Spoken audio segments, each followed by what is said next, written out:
Does my cut look good? Your haircut? Yeah. Yeah. Thanks, man. Hey, no problem, dude. I'm single. All right. I'm just kidding. Well, not about being single, but So, what did we want to talk about today? talk about some little Jason Nash. Jason Nash? Jason Nath? No, Jason Nash? Jason Nath? Jason Nath? We keep saying that. That's going to turn into a shirt real quick.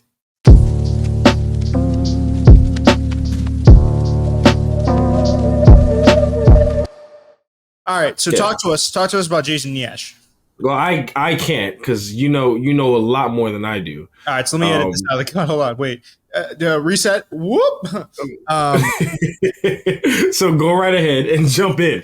Tell us about the famous TikToker / Viner. It seems like he's panhandling on TikTok. I don't know. I mean, for everything that I've seen. Well, I feel like we need to understand what the definition of panhandling is, because I feel like, isn't panhandling just asking for money? Because if that's what it is, then that's what he's doing. So basically, Jason Nash is he's panhandling on TikTok. He's asking for roses. He's on there a substantial part of the day now. And a lot of the discourse online is due to the fact that, I guess, correct me if I'm wrong, dude, when's the last time you heard of, well, that wouldn't be a correct or a wrong answer, but when's the last time you heard of David Dobrik? You're right. And you know what's interesting? The only reason why I even had any idea who David Dobrik is was because he popped up on my feed when he was dating, what's her name? Lisa something. Lisa Koshy.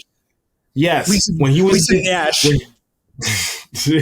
When they were dating, that's when I discovered who both of them were, and then they broke up, and I was like, "Oh, that's sad," But then it's not like I kept up with them, but you know how they pop people, like famous people, pop up on like the Snapchat stories. Yeah. So I would just kind of see, I still see Lisa, and I saw David for a while, but then he disappeared, and I would always see Jason Nash with David, but apparently that's no longer the case. He's not even with David anymore. Is that true? They were doing a podcast together. David turned down like a $10 million deal to talk on mic. I mean, it was really, really fun to do.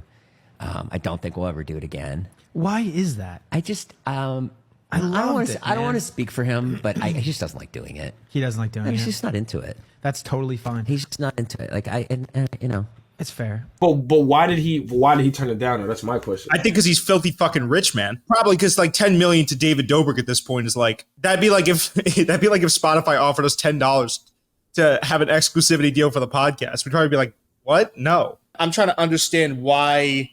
And this is kind of a lot of I talked about the discourse. This is a lot of it. A lot of the reasons that people are asking questions is it seems to be linked back to this podcast. Like that might have been Jason Nash's primary source of income. David Dobrik essentially cuts ties. He runs. I guess he's just not. I mean, I don't know if Jason and him have any contact. I don't know if he has.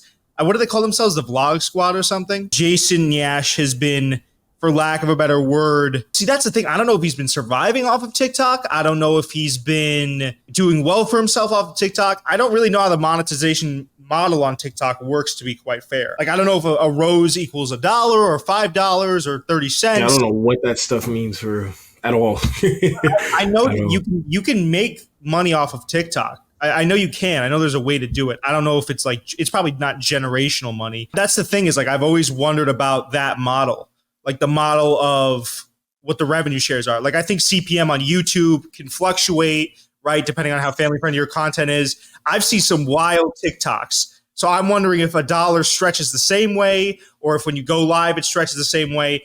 All these things I'm super duper interested about. But it seems like Jason Nash right now is having to, or at least he feels like he has to stay live on TikTok for extended periods of time in order to bring in the money that he would be getting from 9 to 5. A ton of people are really, really, for some reason, incensed at this. And I just wanted to talk about it because I think it's a very interesting look into the everyday consumer, because a lot of people will say there's a big stigma around 9 to 5 culture, right? Which is that a 9 to 5 is a trap. A 9 to 5 is not, if you get caught in the matrix, it can be soul crushing. And I'm sure that's true of some jobs, but the minute a celebrity who has been, if you think about it, has been at the top of his game, has been hanging out, partying, not having to probably pay for anything, doing podcasts, doing shows, having his own following. As soon as he says, oh, I'm going to do everything that I can in my possible power not to go back to working 9 to 5, all of a sudden people are just like, bro, just work a 9 to 5. It's not that big of a deal. So I wanted to bring it in and talk about it. I thought it was a very interesting thing where it's like a lot of people contradict themselves. And now, he'll go on podcasts and other celebrities now are kind of like taking pot shots at him. I think the general feeling around him is that he's a little bit pathetic, unfortunately. I think that he's trying to hold on to something that was once it came very easily. He didn't have to do too much to hold on to it once upon a time. And now it's getting a little dicey. Do I agree with the method of begging for it?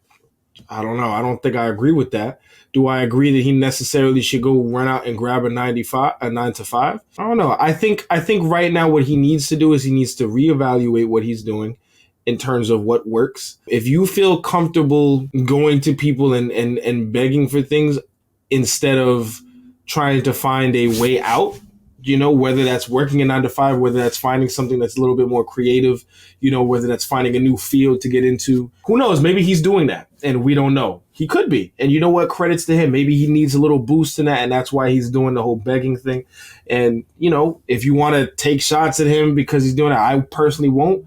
But again, we don't know what's going on behind the scenes. But to me, if I were in his shoes, I would at least be looking at, all right, what can I do to get out of the situation that I'm in? Things are clearly not working for me the way that they used to. Let's go back to the drawing board. Let's find another way to be creative. Let's, if I need to work an 9 to 5, okay, what do I enjoy doing? What can I do to hold myself over for a little bit? When we had texted about it, one of the angles that I was also coming from is that I feel like a lot of the people who already work 9 to 5s that were kind of attacking him for what he's doing, now all of a sudden now he's fallen, you're kind of kicking him where he's down, like, yeah, come get a 9 to 5, be as miserable as me. I don't really like that, Now, again, I'm not saying that everybody's doing that, but that was one of the things that I put on the table when we had texted about it. I think it's just the fact also that, to your point, right, he's coming from a position where everything is coming easy to him. I don't have, let's just say, sympathy for his situation because, again, you can go out, you can get to 9 to 5. It's not like he can't provide for his family. Does it suck that he got left out to hang? Absolutely.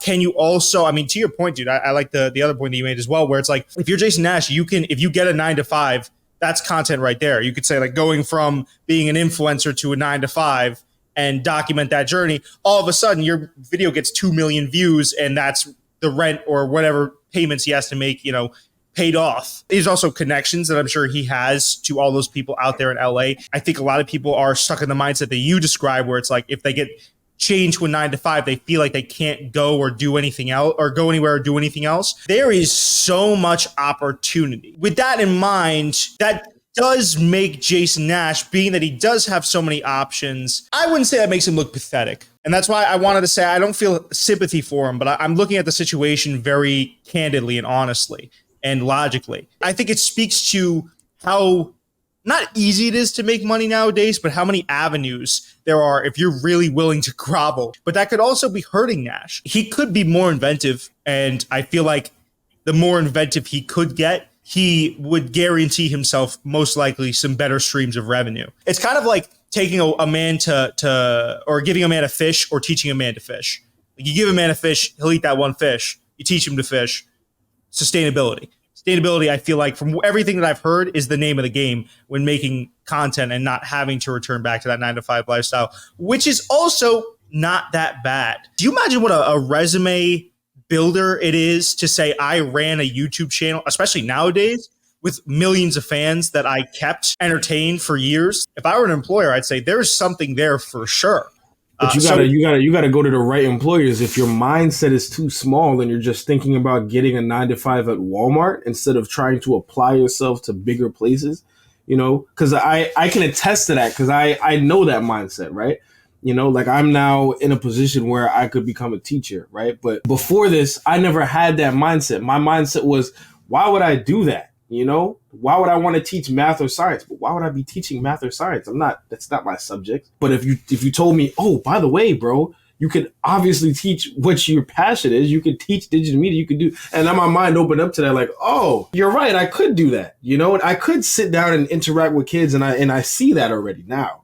But I think a lot of people, when they think of a 9 to 5, they thinking of the jobs they don't want to work, like a sales job or working in a restaurant or as a waiter. You know, you're absolutely right. I agree with you. But a lot of people, they don't think like that. They still think of, oh man, if I leave this, that's it. You know, it can't benefit me in any way. I'm done. I'll just be shamed upon. I think we already kind of touched on this, but less so than feeling like he's going to go back to Walmart. Because if I'm being honest, I don't think that thought has probably ever crossed Nash's mind. I think it's less about, let's say, like, oh, I'm gonna have to go like wait tables. I think it's more so the fact that he was living a non 9 to 5 lifestyle. That's what seems to wig a bunch of people out. And I get it. Like where you have to clock in somewhere from like 8 to 5 and that's your day every day and you only get the weekends to fully be yourself. Like that's tough unless you're doing something you're really passionate about. I think there is a little bit of that too with Nash because he was on no schedule. He was traveling the world. He was doing crazy fun stuff. I mean, I don't know if he's honestly thinking long term because groveling on TikTok is not, again, it's just not the type of content. It's short term money. And so I don't know if he doesn't see that, or maybe you're right. Maybe to your point, it's something where it's all a genius marketing ploy to get people to talk about him. And then he's going to do an expose on David Dobrik in a little bit or something like that. He left me out to dry. It's very easy to judge somebody. You wouldn't know unless you're in that scenario. That's why I'm a little hesitant to go out of my way to call him desperate or pathetic. I can understand it, you know, and I don't want to point a finger at him and judge him like I know what it's like to be in that scenario, because I don't. You know, do I disagree with his current actions? Yeah, I do. You might not have to work a traditional 9 to 5. You could try to apply yourself to a different type of job that maybe lets you work a little bit more freely. You know, it might be a different lifestyle, but hey, you know, we're in a change. You know, we're in a change of space, a change of atmosphere, a change of life, you know, and you got to adapt to it. It's either you adapt to it or you get left behind. And that's what it is. I mean, that's all I got for it. If you got anything else, or you good? Follow us on Nash. All right. Listen, we never even introed the show, but guys, welcome and goodbye. Yeah, the next one, you sluts.